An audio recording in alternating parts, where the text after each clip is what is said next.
Selamat datang di podcast Kanal Hukum FH UGM. Saya Aulia. Saya Afifah. Kami dari tim Hibah Penyuluhan Hukum PKBH FH UGM. Pada kesempatan kali ini telah hadir di tengah-tengah kita Ibu Dr. Nini Darmini SHM Hum selaku narasumber pada podcast kali ini. Selamat siang Ibu Nini. Selamat siang. Bagaimana kabarnya Ibu? Alhamdulillah sehat ya. Podcast kali ini akan membahas terkait pembuatan perjanjian dalam menunjang kegiatan usaha badan usaha milik desa atau BUMDes. Karena ternyata dalam praktiknya banyak sekali BUMDes yang menjalankan kegiatan usahanya tanpa dasar yang jelas. Contohnya seperti kegiatan sewa menyewa tanah kas desa yang hanya dituangkan dalam kwitansi saja tanpa adanya perjanjian sewa menyewa antara pihak desa dengan pihak penyewa. Hal ini tentu kurang memberikan kepastian hukum dan perlindungan hukum bagi para pihak. Untuk itu kali ini kita akan gali lebih dalam dengan pakarnya yakni Ibu Dr. Nini Darmini SHM Hum dan membahas terkait isu yang akan kita angkat kali ini. Baik Ibu. Sebenarnya perjanjian itu apa Ibu? Kemudian apa urgensi dibuatnya perjanjian oleh BUMDes? Apakah dengan dibuatnya perjanjian itu dapat memberikan kepastian hukum bagi para pihak dan juga dapat mewujudkan indikator ke-16 Sustainable Development Goals yakni Strong Institutions Ibu? Baik, terima kasih sebelumnya. Jadi kalau dilihat dari normatifnya secara teoritis seperti itu, perjanjian itu adalah hubungan hukum antara dua pihak didasarkan pada kata sepakat untuk menimbulkan akibat hukum seperti itu. Jadi akibat hukum ini nanti akan terrealisasi pada adanya hak dan kewajiban pada masing-masing pihak. Nah, untuk BUMDes sendiri sebagai badan hukum juga harus mempunyai legalitas dalam melaksanakan hubungan hukum ini sehingga BUMDes mempunyai kekuatan hukum yang kuat seperti itu. Sebagai badan hukum tentu BUMDes ini nanti harus didaftarkan. Didaftarkan di mana? Di Kementerian Hukum dan HAM.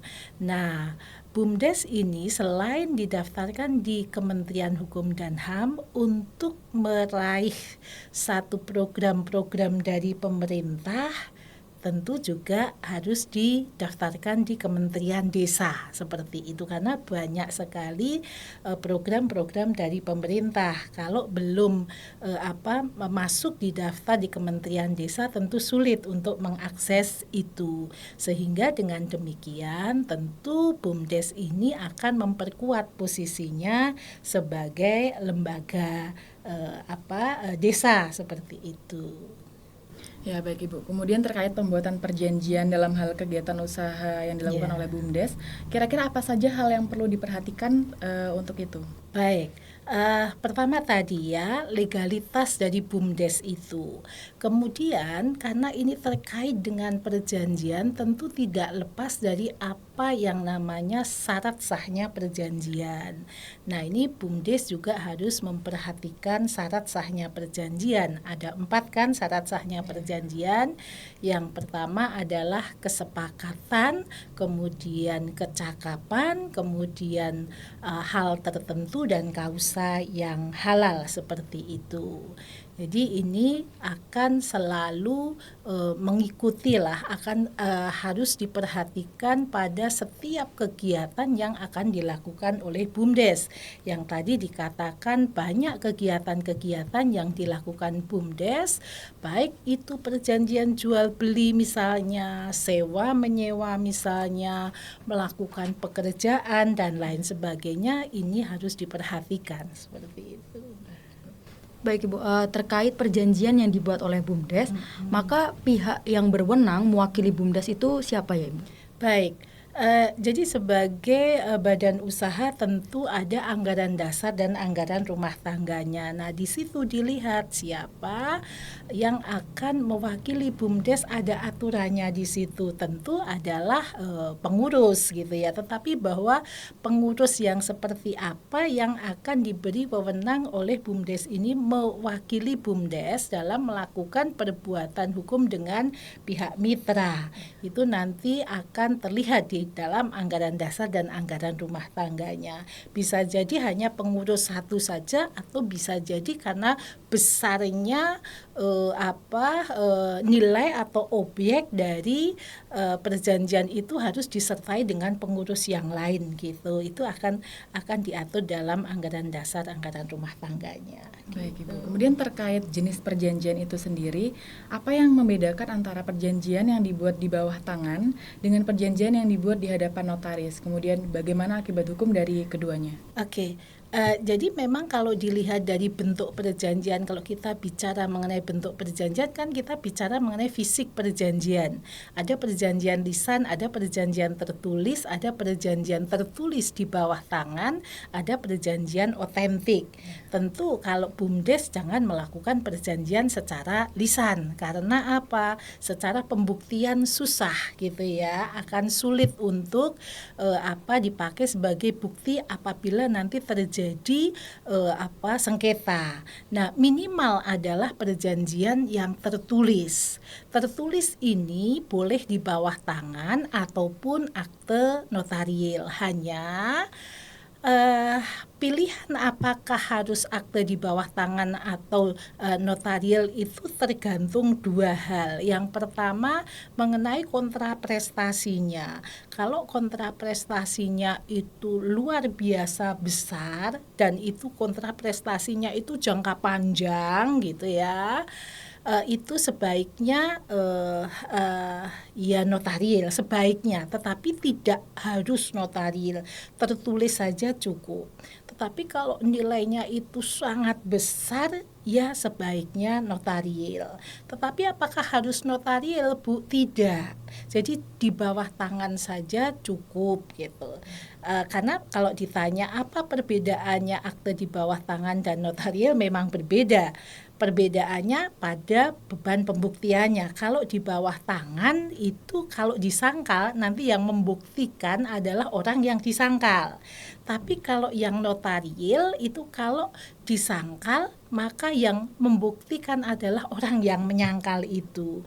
Cuman kalau akte notarial Mbak ada biayanya dan lain sebagainya. Jadi kalau menurut saya kalau itu tidak nilainya tidak terlalu besar, kemudian kontraprestasinya itu ya bisa langsung, ya saya sih menyarankan di bawah tangan saja cukup. Tapi kalau misalnya ini mengenai nilai yang sangat besar, kontraprestasinya itu jangka panjang, misalkan tadi penyewaan tanah kas desa gitu ya, itu 20 tahun dan lain sebagainya, sebaiknya notarial gitu. Baik Ibu, menyambung tadi bagaimana sih Bu akibat hukum adanya perjanjian kepada para pihak? Apakah ini ada kaitannya dengan asas Pacta Sunt Servanda dan juga kebebasan berkontrak Ibu? Baik, terima kasih. Jadi tentu ya kalau kita bicara mengenai perjanjian seperti itu, tadi saya sampaikan di awal bahwa perjanjian adalah hubungan hukum antara dua pihak berdasarkan kata sepakat untuk menimbulkan akibat hukum. Nah, akibat hukum ini implementasinya, realisasinya adalah adanya hak dan kewajiban bagi masing-masing pihak. Nah, dalam perjanjian dikenal asas yang namanya Pacta Sunt Servanda. Asas ini merupakan sebuah asas di mana para pihak yang sudah mensepakati hal-hal di dalam perjanjian terikat pada kesepakatan itu sebagai undang-undang bagi mereka. Jadi kalau dua orang atau dua pihak itu membuat perjanjian, maka mereka akan membuat hukum bagi mereka.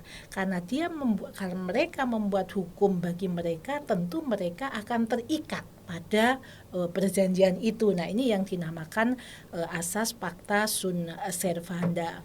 Bu, kalau misalkan ternyata apa yang disepakati itu Ya, jadi orang itu seringkali kan hilaf, seringkali mensepakati, tapi sebenarnya dia tuh nggak apa ya, ada keterpaksaan dan lain sebagainya. Nah, kalau seperti itu bagaimana, Bu? Sudah terlanjur ditandatangani gitu. Apakah tetap harus taat betul dengan apa yang namanya Pacta Sunt Servanda ini? Nah, adik-adik sekalian, jadi yang namanya perjanjian itu kan dibuat untuk menguntungkan kedua belah pihak. Tentu kalau salah satu sangat dirugikan, sementara satu yang lain itu sangat diuntungkan, meskipun di situ ada asas Pacta Sunt Servanda, tidak semuanya yang sudah disepakati ini tentu akan mengikat bagi kedua belah pihak. Ada jalannya, misalnya dinegosiasi ulang seperti itu, karena memang di sini ada sesuatu hal yang timpang seperti itu. Nah, direnegosiasi. Kok saya tadi tidak membaca ini ya, kok pembagian keuntungannya jauh banget ya timpangnya, sudah terlanjur ditandatangani, itu bisa direnegosiasi. Renegosiasi misalkan mendapatkan satu kesepakatan yang baru, maka bisa dituangkan dengan apa yang namanya adendum seperti itu. Atau kalau misalnya salah satu pihak kekeh nggak mau seperti apa, ya kita harapannya tidak seperti itu. Dengan renegosiasi, adendum dan kesepakatan baru bisa diselesaikan. Tapi kalau tidak diselesaikan, tentu akan ada jalan-jalan lain lah. Ada penyelesaian sengketa alternatif, ada litigasi dan lain sebagainya, seperti itu. Nah, tadi ada satu asas lagi apa ya tadi? Asas kebebasan berkontrak.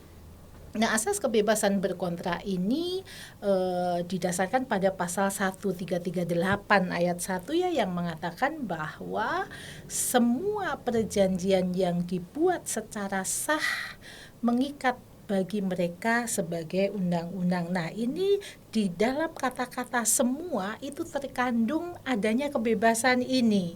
Ada 5 makna kebebasan. Yang pertama adalah kita itu bebas untuk mengadakan atau tidak mengadakan perjanjian. Jadi nggak boleh maksa-maksa orang membuat perjanjian dengan kita gitu. Yang kedua, kalau seseorang itu sudah menentukan saya akan membuat perjanjian, maka dia bebas untuk memilih mitra. Yang mana yang akan saya ajak untuk berjanji itu tadi. Kemudian yang ketiga adalah kebebasan untuk menentukan isi dari perjanjian. Maka ada yang namanya bargaining, tawar-menawar untuk menentukan isi kesepakatan dari perjanjian itu.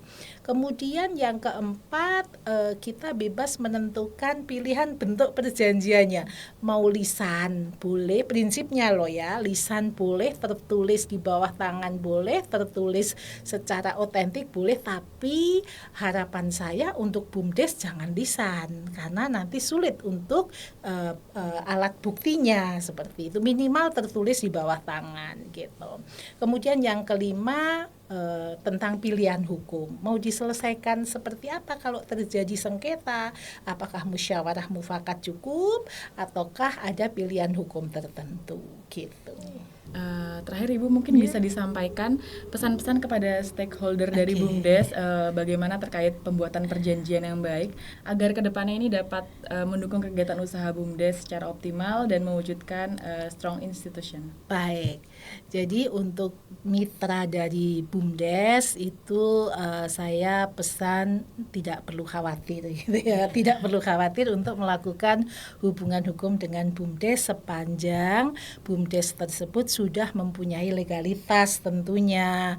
Tadi sudah ada bentuk badan hukumnya sudah jelas, sudah terdaftar di Kementerian Hukum dan HAM, kemudian sudah terdaftar juga di Kementerian Desa, kemudian memperhatikan syarat sahnya perjanjian tadi, siapa yang mewakili, sudah diatur dengan jelas di dalam anggaran dasar anggaran rumah tangga, kesepakatan yang yang muncul muncul itu tidak ada paksaan, penipuan dan lain sebagainya, dan tentu memenuhi kausa yang halal, tidak ada ketentuan atau hal-hal yang dilanggar dari peraturan perundang-undangan. Saya kira itu menimbulkan hubungan hukum yang baik, hubungan hukum yang sehat seperti itu. Jadi sekali lagi untuk mitra jangan khawatir untuk melakukan hubungan hukum dengan BUMDes, saya kira begitu.